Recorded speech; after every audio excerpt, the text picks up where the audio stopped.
Well, it looks like it's official, folks. Welcome back, everyone. We are midway through midterms week. So if you're tired, that's totally understandable. I get it, but we'll still get through class today. Any questions at all to start us out? Okay, major announcements are always just kind of doodled here, but that's just so I don't forget anything, in all honesty. So let's go top to bottom. Quiz 6 is going to be due tomorrow, and that quiz 6 is both quiz 5 and quiz 6 are really pivotal to the exam since they target things that you would be doing on a calculator. So if you can get through those quizzes without too much confusion on the calculator, you're in really good shape for that upcoming exam too. I'm going to post quiz number 7 next class, and this one is relative to chapter 10. So definitely on chapter 10 because we're not assigning actual homework assignment problems from my stats lab in that one chapter. So it's kind of an odd chapter on its own. That means when you see the quiz from this chapter, that's essentially how the exam question has to go, since we did get a lot of variety with extra practice. Then beyond that, we're now in chapter 12. This chapter is a little bit longer than the others, so we're going to take our time with this one. There's a good chance we won't have this finished until we come back after the exam, so a week away from today. Any questions at all, folks, with the announcements so far? Okay, our other big announcement with the pink box definitely makes it feel important is exam 2 is going to be next Monday. And the bigger announcement about that is on tomorrow's class, we'll have our informal review. So it's going to be purely questions, student led, and we'll take as much time as we need, even if it's the entire class meeting, to address those questions. They can be anything. They can be old quizzes, they can be problems from my stats lab, or they could be problems from any one of these sample exams here. Even random questions out of a textbook. They could be a little bit weird, but we'll give them our best hack at them if you have questions you'd like to bring. Again, just as a reminder, exam 2 covers just those sections and chapters there, and those are the sample exam versions you could take a look at for extra practice. Well, I think that's the extent of all the announcements. Any questions at all so far? Okay, so let's get going then. Chapter 10 was majorly about collecting data in a reasonable way and determining what is a right conclusion. If it's an observational study, our conclusion can never be about cause and effect. Experimental design has to be required, but it was also about gathering the right kind of sample. A simple random sample is a way to get a sample that's representative of the underlying population so that we can make some really strong conclusions. So chapter 12 starts off this way. We've been doing statistics in this class. This class is called statistical reasoning, yet chapter 12 is a probability chapter. This makes it usually the toughest chapter in all of the statistics class. But the way we're going to run this probability chapter is we're not going to hit every single concept. For example, let's see, section 12.7 can be safely skipped. I think that's on Bayes' theorem. Working out, reversing the conditioning is what they call it. So we're going to have a pretty directed probability section here. And the problems you see in the homework are, I'd say, a pretty good extent to what could be on the exam. There's not going to be very much stuff out of this. It's going to be some of the more routine problems. First thing we have to address, though, is because it's a statistics class, why are we doing probability? That's probably the major things we have to talk about. So let's begin right there. This is definitely not grammatical, but I think the extra exclamation question marks helps us answer this question a little bit better. So to address it, let's go to the very, very top here. Chapter 1. We've looked at this a couple times. We spent the first day thinking about what's going on in this problem. And we came back to it maybe once or twice just to point to a couple things. But now we're in a great position to really expand on this. So let's take this whole thing right here and drop it in as a screenshot. So this is example 0, meaning it's mostly just kind of an introductory example, not a real like homework problem or exam problem. But it tells us where we're going. And finally, it will tell us why we need probability. So just as a recap of this problem, we are dealing with a population of all San Fernando Valley residents. We're interested in the proportion. Instead of proportion, you can think percent, and that'd be totally fine. We want to know the proportion of the residents in favor of the tax But that value is a parameter. It describes the population, and that makes it a total unknown for us. San Fernando is a big place. Actually getting a census there is practically impossible unless you have federal government dollars. So you take a sample by random selection. A simple random sample would be highly ideal. Our methods are most applicable. And we only talk about the 100 residents selected. So we calculate something called p hat. That's the statistic. Because it's describing the sample, it's going to be the sample's proportion of people who are in favor of the transit tax. And this can be calculated. We just wrote out a silly example. We don't know what the real data was, but if 63 people out of the 100 were in favor, this is the computation statistic. You just come out as 0.63 as a proportion or 63% as a percentage. Then we come back over here and we have an unknown P, the true population proportion, approximately equal to P hat. Like we said, our major goal is to describe the error in making that estimation. Any questions at all, folks, with just a rundown of going from population to sample and the parameter to the statistic?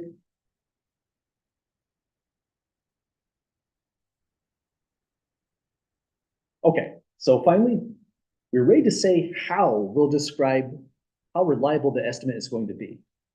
We're going to do this. We take P. That uppercase P is referred to as the probability function. If you've taken college algebra, this is function as in function notation. If you haven't taken it, no worries. It's not a big deal. So this is the probability function, excuse me. We're going to do something like this. Put down a value, A, less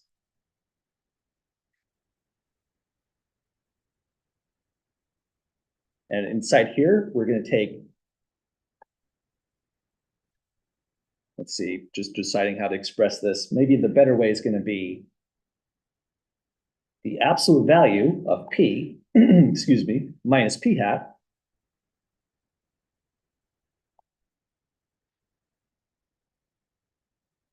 less than B. This absolute value thing that we put in right here then has both the statistic and the P hat is really just a distance function. An absolute value measures the distance between two numbers. If it's the absolute value of a single number like -3, it would just be +3 since that's the distance from 0 on the number line. If you take the absolute value of -3 plus 1, then you could calculate this as absolute value of -2 and get a value of +2 altogether. Or, hang on, let me think about that. That's supposed to be the distance between the two numbers, but I kind of formatted it a little bit weird. It should be written like this way. 1 minus 3 in absolute value is the same as -3 plus 1 in absolute value. And sure, the distance between 1 and 3 is 2. So all the absolute value function right here is trying to say is the distance between the two elements. Let's say that right here, just to be specific. The distance between the unknown P and the known quantity P hat. We want that distance to be between two numbers, A and B. We'll compute those numbers. It's a pretty quick formula. The surprise is that it actually involves a normal distribution. That's really, really wild. We'll set it equal to a value, something like a 0.95. So essentially, this is what's going to describe the error for us. It's an interval. We're going to call this a confidence interval that gets P hat, the statistic, within the unknown P at a probability 0.95. So we're coming up with the interval such that these are within a distance at a high probability. We'll later call this a confidence interval. The numbers A to B are a confidence interval.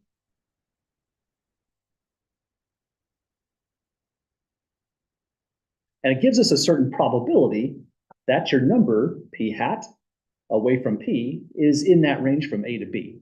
We want that probability to be high because we want certainty, and that's where all this is going. It's almost kind of unfortunate because once you calculate p hat, it is approximately equal to p. So that's a great statement right there.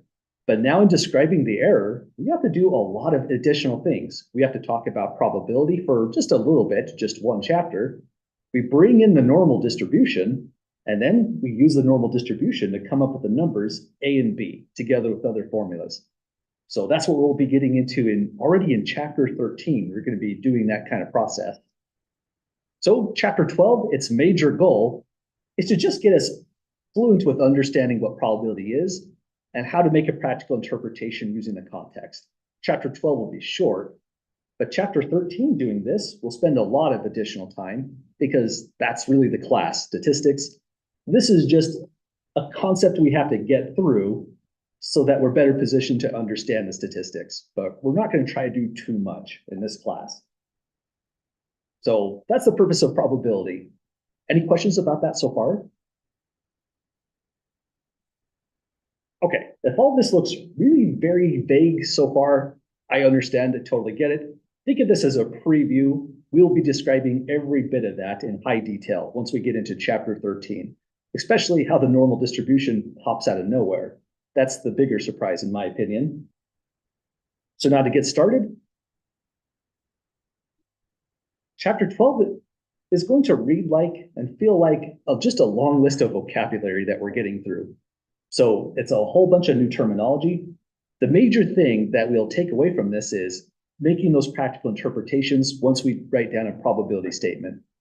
But there's a lot of additional tiny little moving parts in probability. So this is where it begins. Something called a random phenomenon or chance experiment, or sometimes people call these random experiments. What these are is, and a random phenomenon is the process of making an observation when there is uncertainty, massive uncertainty, of which two or more possible outcomes will result. Probably the best way to think about that is flipping a coin. Let's imagine this is a coin with heads or tails. We can flip it, and we know what the outcomes are going to be. Either land on its heads, land on its tails, maybe land on an edge, but we can try to eliminate that possibility. So there's only two outcomes to flipping a coin. And the only way I know the outcome is we run the experiment, flipping the coin, see it land, and we read what side is facing up. That's the only way I'm going to have certainty of the outcome. Before we run the experiment of flipping the coin, there's total uncertainty of what is going to result. If we knew what that coin would result by flipping it, there's no randomness there any longer. So anything like that, flipping a coin, tossing dice, opening, say, Excel, and making it do something like this, equals rand, that's just a random number between 0 and 1. That's a random experiment or random phenomenon just on its own, doing something like that. Any questions, folks, about what we mean by a random experiment? I need to start to say random phenomenon. That's our author's way of saying it. Okay, so probability starts out highly intuitive when we work through these definitions because we deal with probability all the time. We think about flipping a coin all the time. Now, when we flip a coin, there's only two outcomes. If you flip a six-side or toss a six-sided dice, there's six outcomes. And when we collect all of the outcomes into one set, we call that set the sample space. The sample space is just a way of saying all the potential outcomes for whatever your experiment might have been. So sample space over here is all numbers between 0 and 1 every time we do this. Sample space in flipping a coin, well, that's what we're doing right here, so let's not spoil it so far. And when we say an event, we just mean any collection of the outcomes from the sample space. So let's give this a try. We're back to the random experiment of tossing a fair coin. Record the side facing up. Well, what we want to do is for each of the following random phenomenon, determine what the sample space S ought to be. That's not so bad, right? You would just say sample space has to be heads or tails, and then that's pretty much it to that part. But one thing that we often do in probability is we write down symbols to stand for the outcomes or the events. So H is going to equal the outcome of the coin lands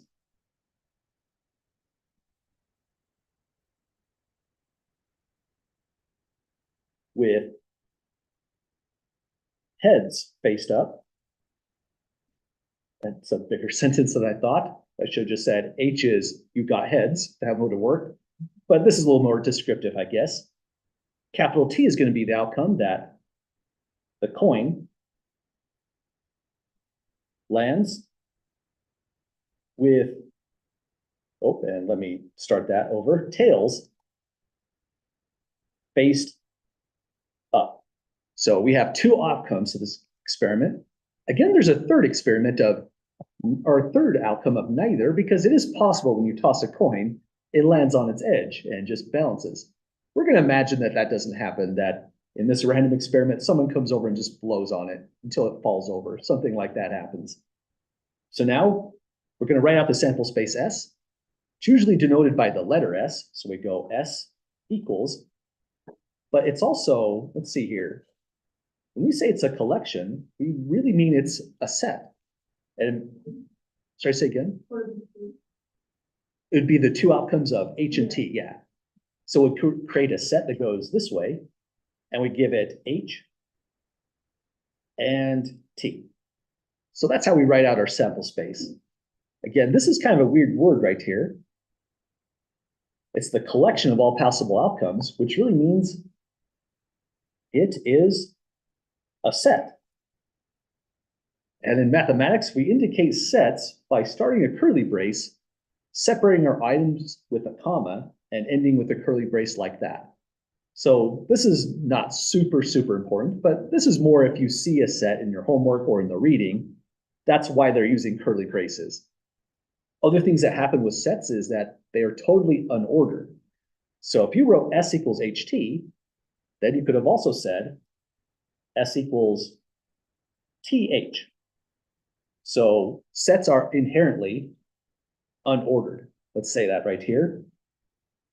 Sets are not ordered. Things are ordered might be things like an ordered pair, like X1, Y1, for example, points on a plane. You definitely need an order for that, but not with sets. Sets are kind of strange things. Another thing that's weird about sets is that sets have no duplicates, which is a surprise. So we can't write S equals H comma HT. That would have no meaning. That would be a very weird set. There'd have to be a difference between your two H's, some way, somehow. But that's example one, part A. Any questions at all, folks, with understanding the set? Okay, so all this does is collect all the outcomes of the experiment, flipping a coin. And part B is the same kind of idea. We're flipping two fair coins, recording the number of times tail is facing up. Now, this time it's a little bit different. Recall that the sample space is the outcome of the experiment. The outcome is not heads or tails when you flip the two coins. The outcome this time is the number of times tails is facing up. That's the outcomes. Based on that, I think writing out the sample space S from scratch is actually kind of tricky. Anyone happen to know what it should look like?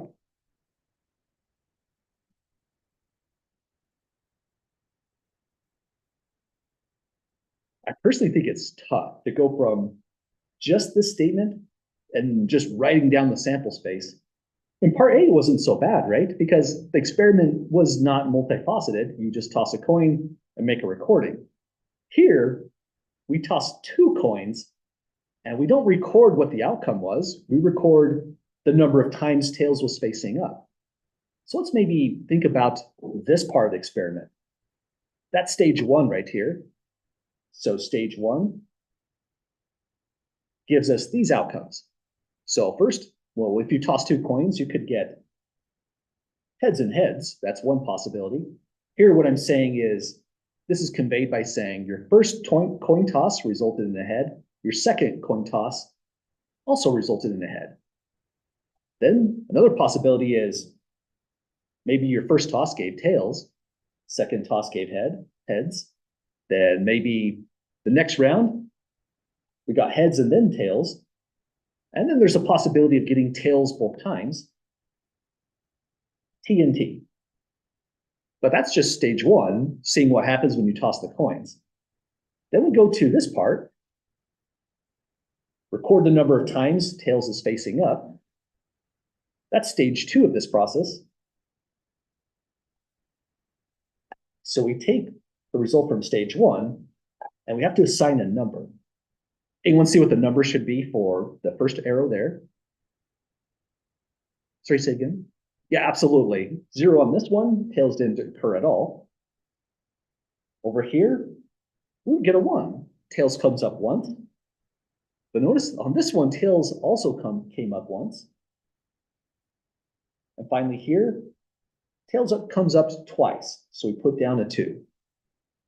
So that concludes the whole chance experiment. Did I say it right? Random phenomenon. Sorry, old book said chance experiment. Still try to get the new vernacular down pat.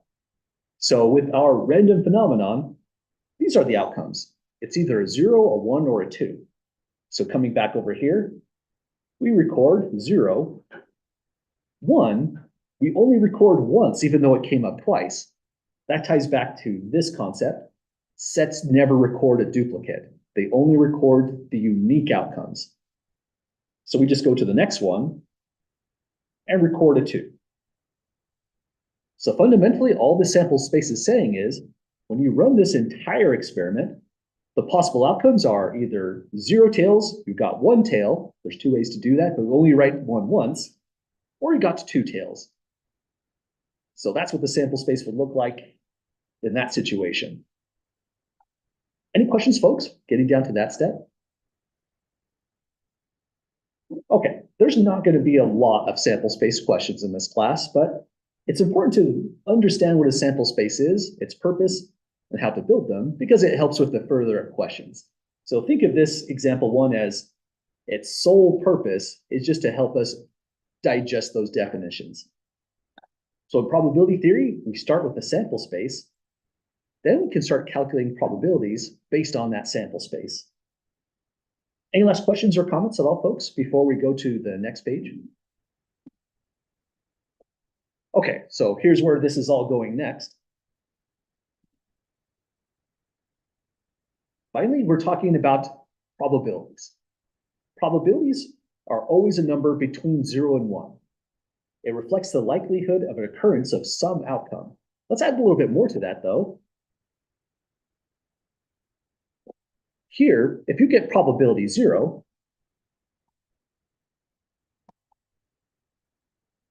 0 means there is a 0% chance of the outcome occurring. So probability 0 means an event that is extremely rare, or an outcome that's extremely rare. Next, probability 1 means it's an outcome that always happens, or an outcome that happens with a 100% chance. So probability 1 means a 100% chance of the outcome occurring.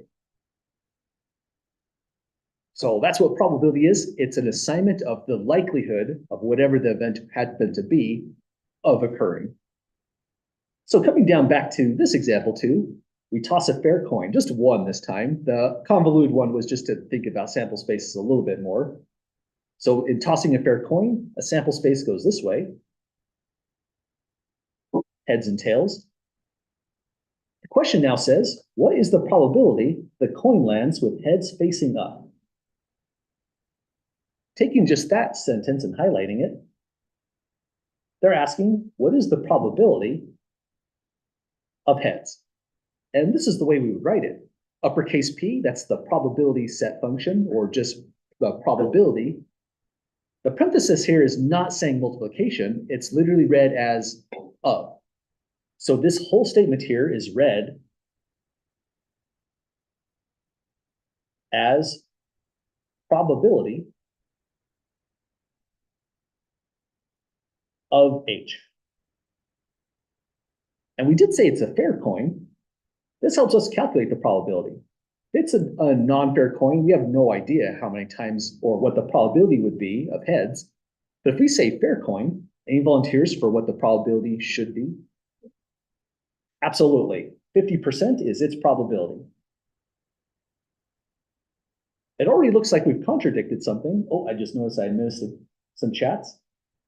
Yes, absolutely. This would be a 50% chance. Thanks, Ashlyn. But notice we've already contradicted what was said up here. A probability is a number between 0 and 1.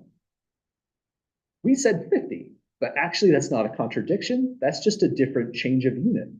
50 as a percentage is a totally fine answer, but watch out in my stats lab. If they want a probability, oftentimes they might require us to put in 0.50. For me, I'm not picky. Those are equal numbers, dead on equal. It's just a change of unit. Go from the percentage to a proportion like this, and you now have a probability. Other times probabilities are written this way, 1/2. The 1/2 is not a bad way to think about it either. We said that this is a fair coin. That means the outcomes here are equally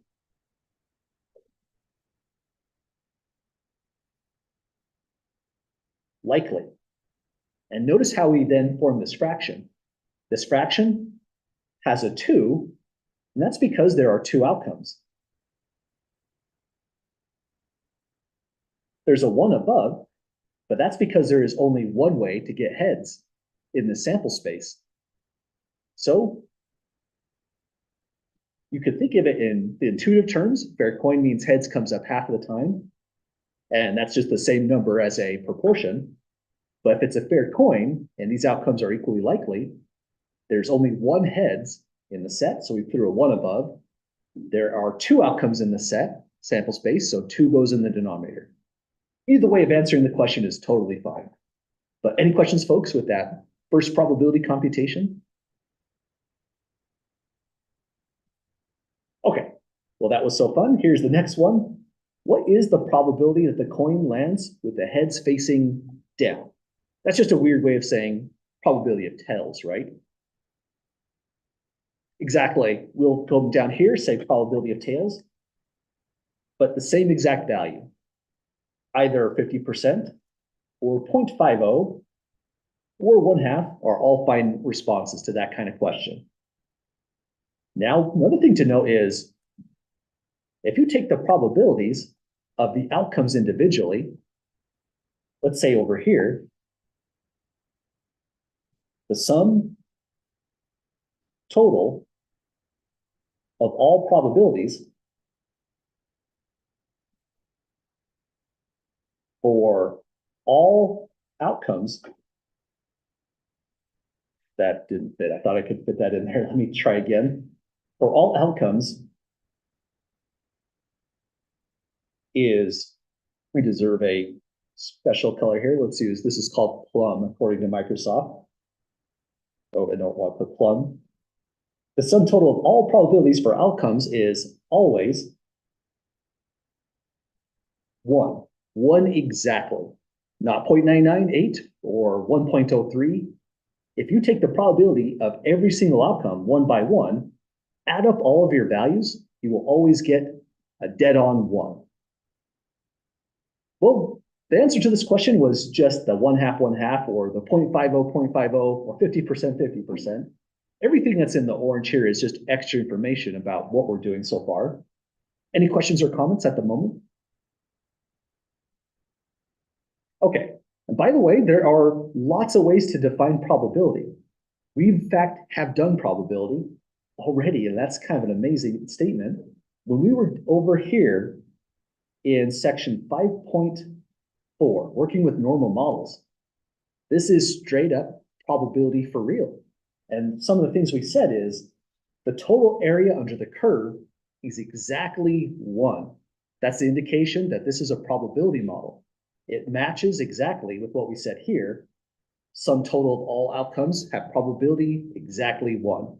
So those are common features of probability models. Again, kind of weird, but the normal model will tie in the next chapter.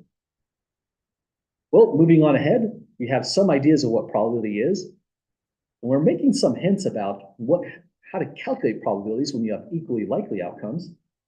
So here is the bigger formula.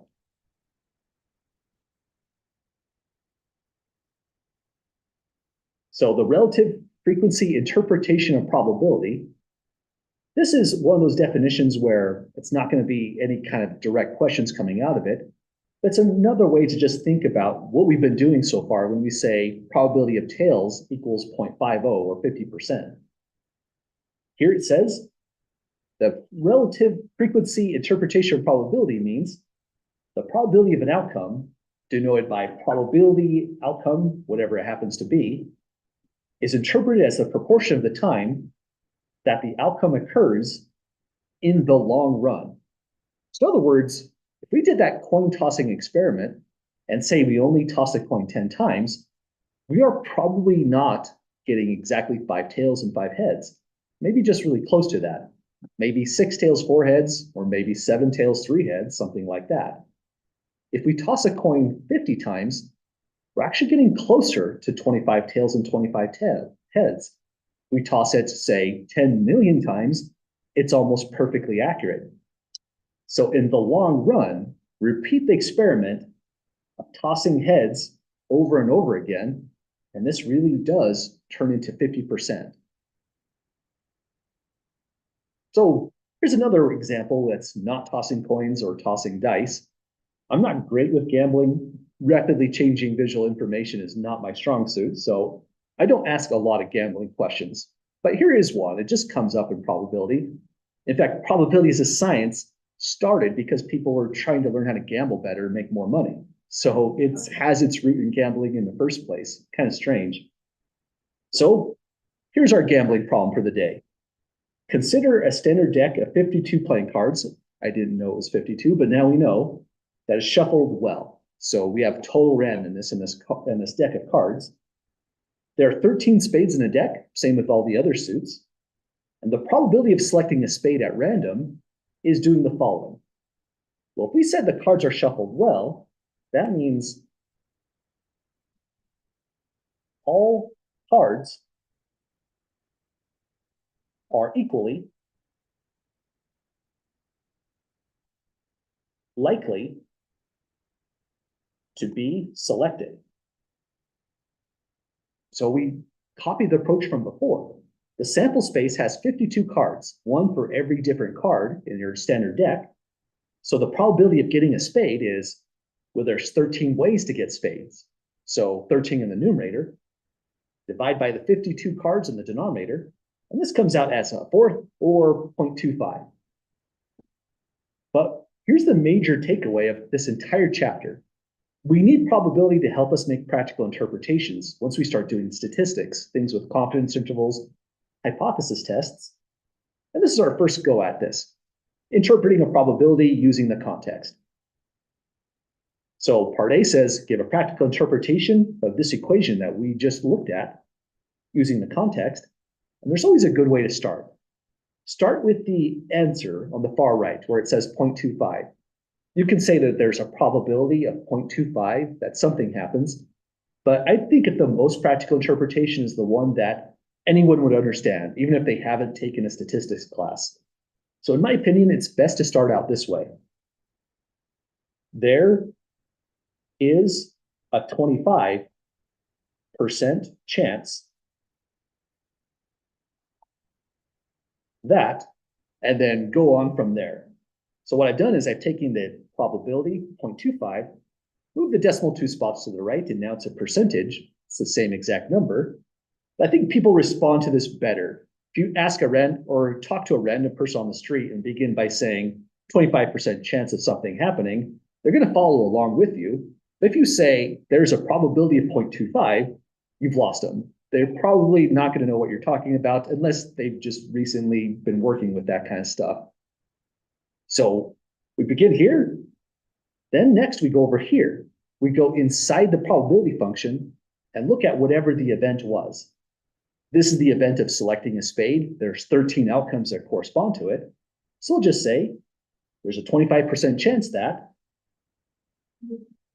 exactly the next card is a spade. So that's our interpretation. And these interpretations always go pretty much the same way. The reason we're focusing on this and the reason we see this so often in this class is that's always the hardest part about statistics. When we get a formula for the confidence interval, just a reminder, when we get a formula for coming up with those two numbers, it's not hard to get the actual confidence interval. What is hard is interpreting it. So that's pretty much the major thing we're doing in chapter 12, interpreting these kinds of things as probabilities. Well, any questions at all, folks, with part A? Okay, that segues into another interesting thought. Suppose that a card is suppose that a card is selected. I don't think I drank enough coffee today. Suppose that a card is selected at random from a well-shuffled deck of 52 playing cards. Assume we repeat this random experiment 1,000 times. So we shuffle the card, or we shuffle the deck well, so it's totally random, select one card, record the result, start over, shuffle the deck again after putting the card back, select another card, record the result. Do this 1,000 different times. We don't know how many times we're going to see a spade unless we run that experiment. But the relative frequency interpretation of probability tells us how many times we should expect to see the spade. Anyone happen to see what it could be?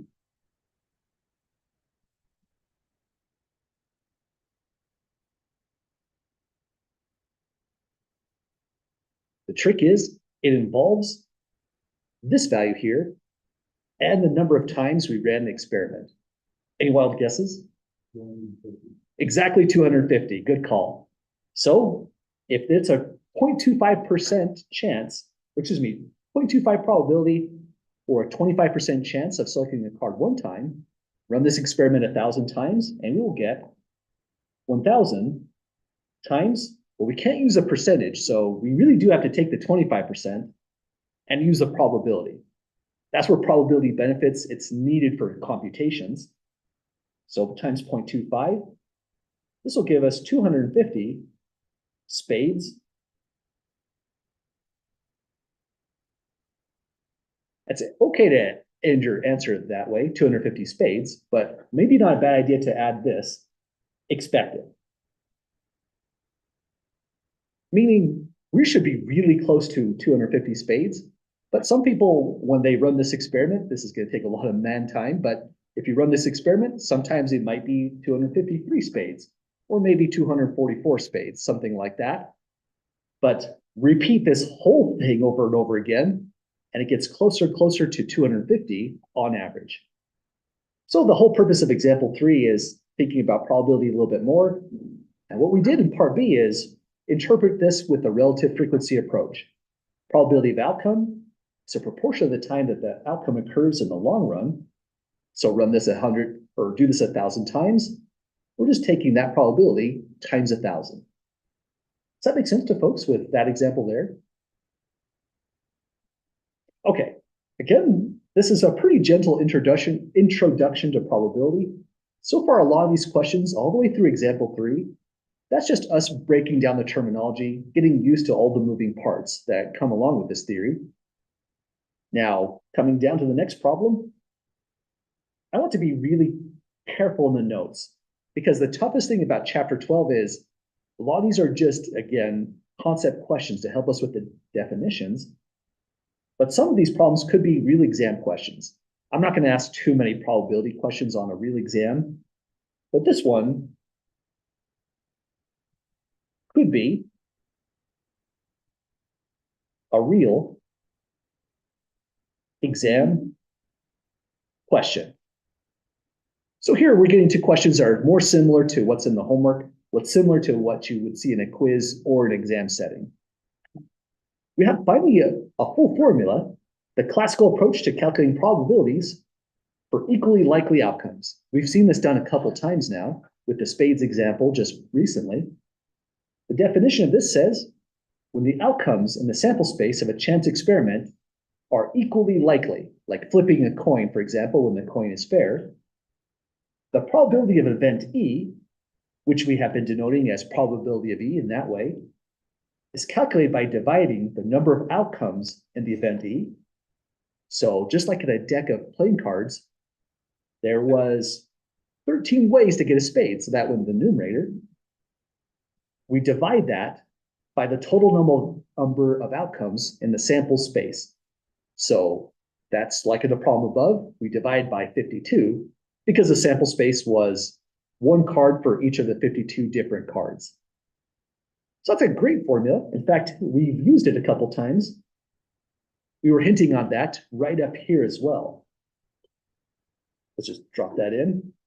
When we did this problem and we're looking at the 1/2, we're asking for probability of heads. To do that, find the number of outcomes relative to heads in your sample space, just one of them. So one went in the numerator. Then divide by the total number of outcomes in our sample space. There were only 2, so it had to have been a 2 right there. Does that make sense to folks on how that comes together? Okay, let's go back then to the current problem.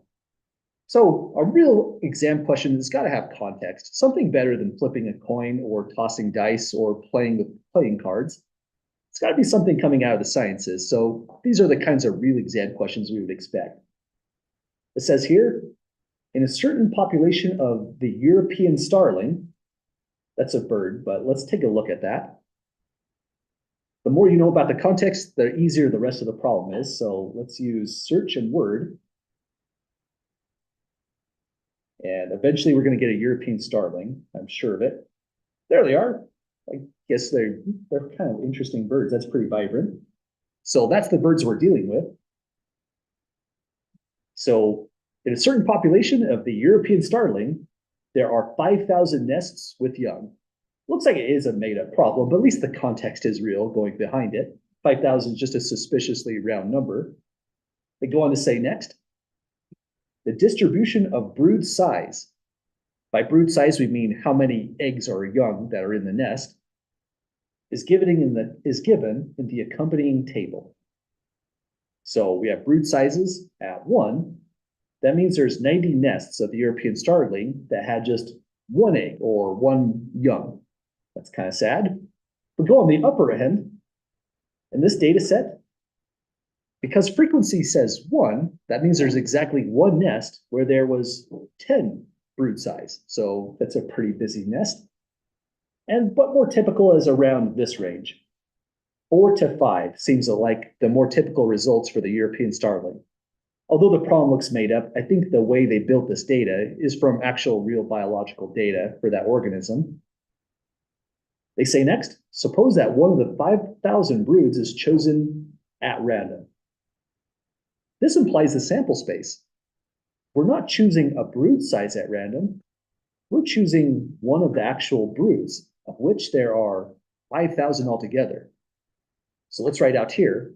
Sample space is hard to just write out because there's 5,000 nests, but we can at least say S is the sample space consisting of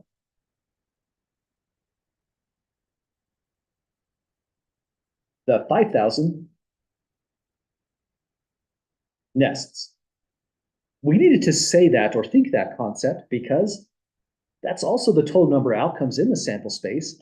That'll form our denominator if we really have equally likely outcomes. But here it says, suppose one of the 5,000 broods is chosen at random. That's imagining us using a random number generator. So we're using equally likely outcomes in this setting. With randomization,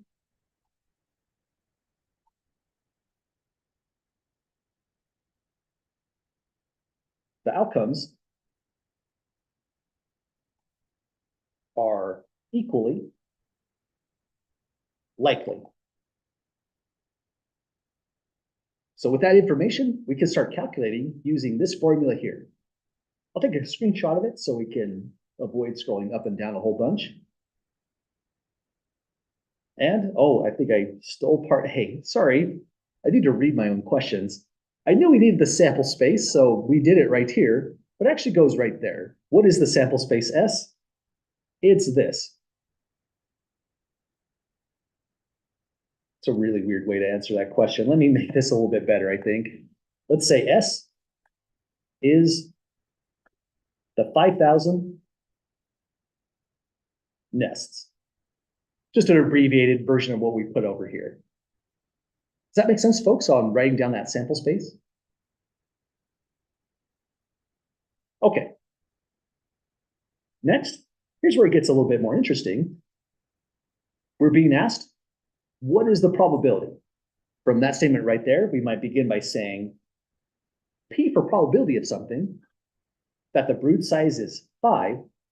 Here, well, we could make a symbol for that event, or we could just say brood size 5.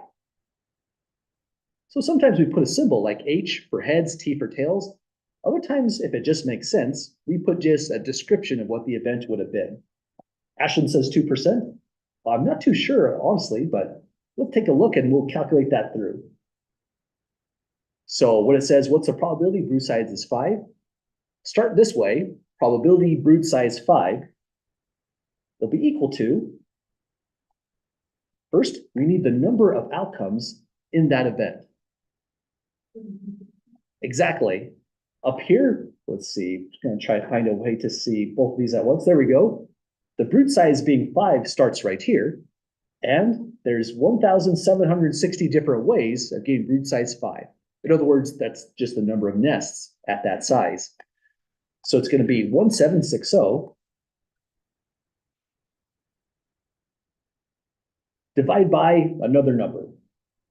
Oh, sorry about that, Ashland. I must have saw that chat a little bit later. Will anyone see what the denominator should be? Exactly. Our sample space has 5,000 nests. That's the total number of outcomes altogether. So we divide by that 5,000. Awesome. 0.352. Looks like we want one more decimal place. Do you have the next decimal place? Oh, awesome. Looks like this one's fully accurate to 3. Yeah, if they're asking to round to 4 decimal places and you get just this, then you have the right answer. If you want to follow the instructions to the letter, you could put a 0 there, but that'd be really, really odd. My stats lab is smart enough to know that that's a fully accurate answer that way.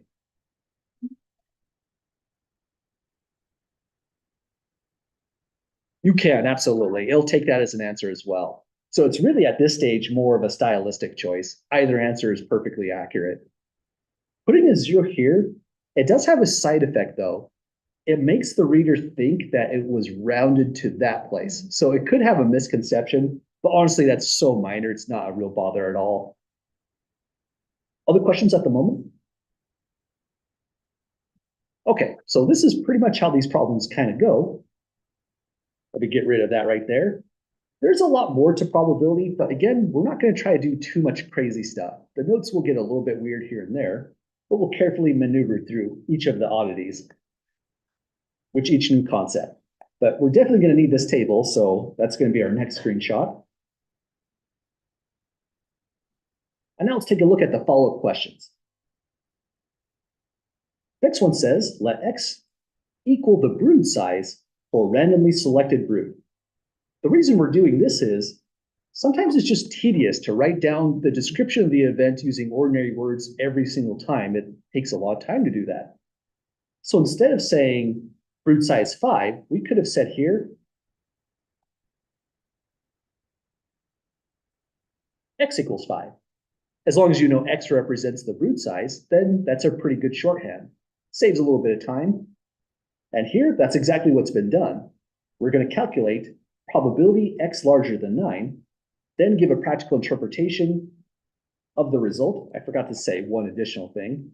Usually I try to put this, if it's a real quiz or exam, using the context. So we'll say it here just to be careful, and also as a heads up, really. So let's start by calculating it. Probability X strictly larger than 9. These kinds of probability computations are actually kind of tricky because there's a difference if you go this way versus if you go this way. So we have to spot that difference to be accurate in our answers. If it's strictly greater than 9, like it's right here, then we would be taking this outcome and only that outcome. Does that make sense to folks with this highlighting here? If it's greater than or equal to 9, then it's including this outcome as well. So there'd be 4 outcomes in total if you said it this way. So watch out for the equality symbols. They do make a difference in this situation. Oddly, they did not make a difference with this probability model. We made a pretty big deal about that somewhere in here. I believe we said somewhere along the lines, whether you said less than or equal to 3 micrograms per deciliter had no bearing on the probability. In this probability model, less than versus less than or equals doesn't change your number. That's pretty bizarre. But here, it absolutely does. So there is a difference between our different probability models. So back to this one, the probability is going to be one way that the brood size, that's X, larger than 9. That's if you had brood size 10, and there's no other nest that correspond to that. So we take that value, divide by 5,000, and get a result from there. So 1/5,000th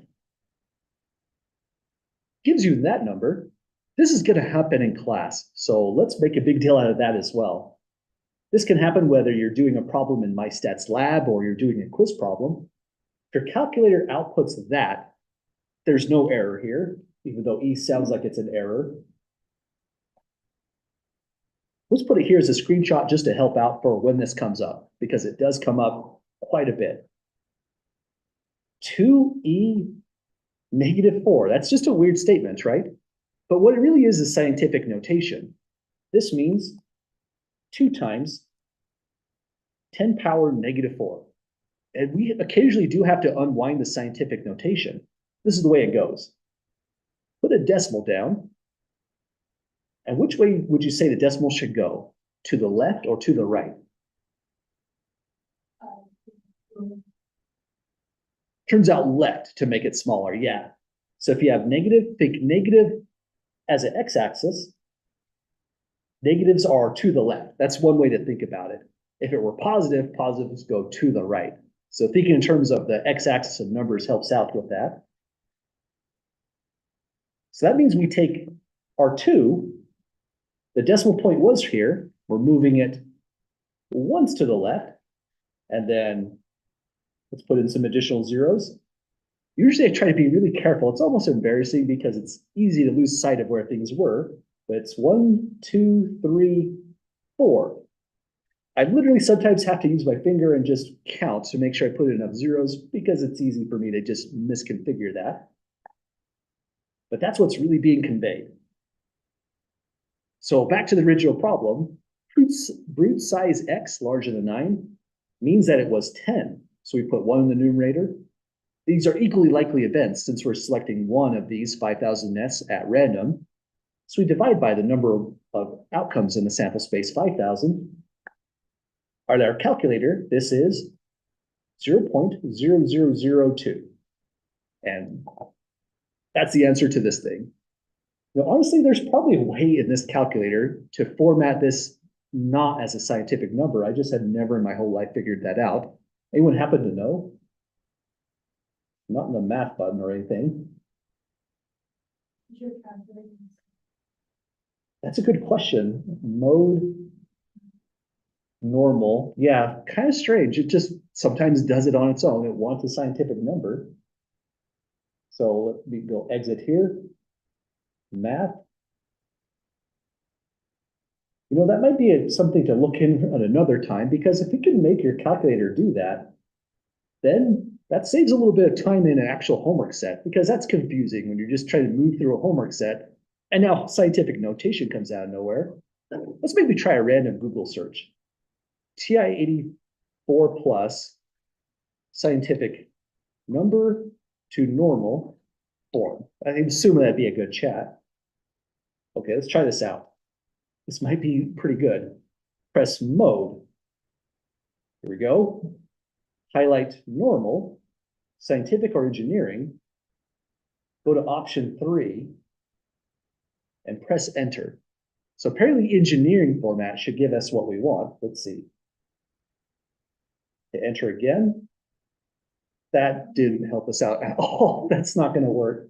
I'll have to look into that on my own time. Sorry, this is probably not the best use of class time.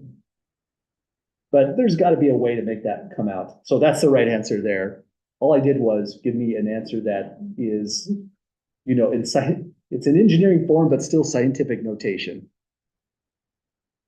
Well, we got it, folks. That's the probability computation. Last thing we need is the practical interpretation using the context. So as before, we start over here, and it is your option if you want to cite the probability or the percentage. I'll typically always cite the percentage. So that means we're moving the decimal place 2 spots to the right now. So there's a lot of juggling of decimal places. And we'll say there is a 0.02% chance. So this is a very, very rare event. That the next thing we do is, after we take the probability, we go over here. We don't want to say 0.02% chance that X larger than 9. We're not using the context. Exactly. So just like in a math class, we make a substitution. We just read out what X is. Like you said, for X, we'll say the brood size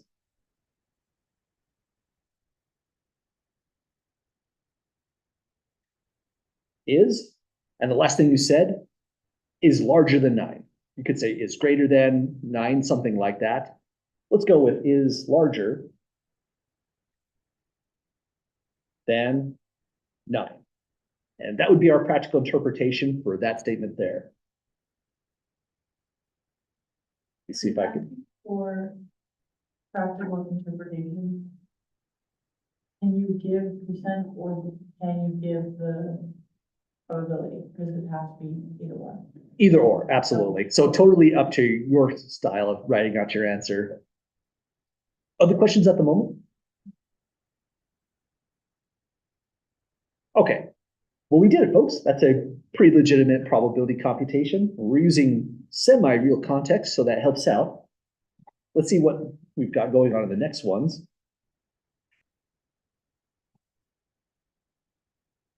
So it looks like one last question on this set. We'll put those results down below. And let's give this a try. They're asking next, what is the probability that the brood size is at most 3? That is really tricky. So if you like, we can still let X equal the brood size. So we're carrying that over from the prior part. And now, in my opinion, this can be a fantastically confusing statement. At most 3, there's 2 possibilities. So let's think about this one. You might be thinking X greater than or equal to 3, or you might be thinking X less than or equal to 3. Which version looks more accurate based off the way it's been stated? Good call. When it says at most 3, that's the value we're doing right there. Or hang on, you said it right, I highlighted it wrong. Let me undo that. Less than or equal to 3, like you said. So that's what's being meant when we say at most 3. 3 is the maximum, and we're going at 3 and lower. So let's write down our probability statement. From here, when they say, what's the probability? We'll put down P. We're computing a probability that the brood size, that's X. So we're making a shorthand statement, is at most 3. That's going to be less than or equals to 3. Highlighting there just to convey why we did that from the wording as well. And you'll notice another thing that happens in these probability computations. For this question, when it said calculate probability X larger than 9, it also wanted a practical interpretation. This one gave us just a question in words, and we came up with the probability statement. So this one doesn't ask for a practical interpretation, because that is the practical interpretation, the question itself. The percent chance that your group size is at most 3 will be the result of what we're cranking out here. So if you have a question in just ordinary words, ordinarily we write down the probability statement. If a probability statement is given, ordinarily we have a practical interpretation we have to add to it. Well, aside from that, we've maneuvered through the difficulty of the problem. Root size at most 3 means X less than or equal to 3. And that means we're taking all of these data going this way. So there's lots of outcomes for this one. This is going to be equal to 90 plus 230 plus 610, all of which is divided by 5,000. I'll highlight that one more time since that's what we've done with the rest of them. Then from here, it's a pretty fast computation. Be careful in your calculator. You could put this all in one line, but if you do, you want parentheses for your numerator. Go parentheses 90 plus 230 plus 610, then division by 5,000. And you should be getting this number, 0.186. Another weird one where we're rounding to 4 places, but it only gives us 3. So here the answer is 0.186. So there's almost a 20% chance of giving less than or equal to 3 fruit size. So it's not too unusual for the European starling. Well, any last questions, folks, on our answer here? How do you all feel about probability so far? Does it make sense on how we're getting those values? Awesome, glad to hear that. So this work, especially this problem right here, this is again the major reason for chapter 12 as a probability section. It's not about getting the probability as much as making the interpretation for that probability. That's the major takeaway that we need in chapter 13, once we start doing confidence intervals. But then probability has so much more going on with it that it's hard to stop in this chapter. I found a stopping point where we're going to use axioms of probability. We'll do a little bit more with the addition rule. It's hard not to do probability without that. We need that occasionally. We'll talk about independent and dependent events and probabilities because that will affect our work. And then we're just going to end with the multiplication rule here and a general multiplication rule. Every one of these problems are pretty well lined up with the real questions in my stats lab. But again, chapter 12 is kind of an anomaly. It's a tough subject, probability. We have to do it for a little bit. So my encouragement to you is when you're doing the problems in my stats lab, don't hesitate to ask questions in class. I'm happy to do any one of those problems in class just to help support getting through this material. Chapter 12 is not meant to be a major part of our course grade, in other words. So we'll get through it. We're through the first part where it's very conceptual, but then it becomes a little bit more mathy. So we'll take our time with the last bits here. Would it hurt the 0.186 to 18.6%? Only for giving a practical interpretation. And even still then, it is optional. You could have used the probability right here. Oh. A lot of the answers, I'm glad you mentioned that. A lot of the answers in my stats lab, what they want is the actual decimal number as opposed to the percentage. So Unless it asks specifically for it. exactly, yeah. So let's say, just to help out with the homework, in my stats lab, I think it's still called my math lab, but Yes. whatever that thing problem is, in my stats lab, the decimal number